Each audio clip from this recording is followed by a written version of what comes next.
Lagi-lagi viral di media sosial, aksi lanang bercelana pendek masuk ke jero tempat pengepulan barang bekas.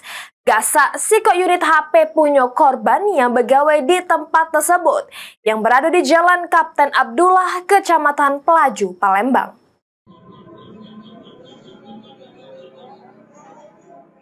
Inilah video viral rekaman CCTV detik-detik aksi sikok lanang yang masuk ke jero tempat pengepulan barang bekas yang berada di Jalan Kapten Abdullah, Kecamatan Pelaju, Palembang. Dari video tersebut terselik pelaku yang gunakan jaket warna kuning putih, celana pendek, gasak HP yang terkapar lagi dicas. Menurut keterangan korban, Lady, yang ditemui di tempat kejadian perkara, kalau HP-nya hilang baru ketahuan pas pagi harinya. Korban terbangun selik HP dak katik lagi, sehingga langsung mengecek kamera CCTV dan bener baik, HP korban memang dipaling uang.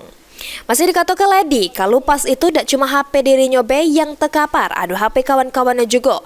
Namun apesnya cuma HP dirinya yang digasak pelaku maling sehingga merugi jutaan rupiah. Tuh tidur dulu lah enggak sana. Wong dua masih main HP. Serang jam 2 tuh belum ada yang tidur. Terus? Ada tahu nyong aku duluan tidur tuh sekitar jam 4. Jam 4 2 bulan lah. Masuk dia nih. Apa masuk ada yang pertama. Dikiranya dompet. Enggak tahunya bukan. Ada HP aku yang paling dekat dari dia. HP apa itu ya? HP Vivo. Kalau dari rekaman CCTV itu uang berapa tuh ngambilnya itu? Dewek dia enggak? Dewean. Ciri-cirinya cak mana ciri-cirinya? Ciri-cirinya wong yang gemuk kak, pakai boxer sama sweater. Yang sini bukan orang kita kenal lah kira-kira ini. Dari Kiren enggak? Dari Kiren ya? Rencana langsung dilapor ini. Rencananya, korban bakal ngadu ke peristiwa tersebut ke pihak kepolisian guna ditindak lebih lanjut. Heru Wahyudi, Pal TV.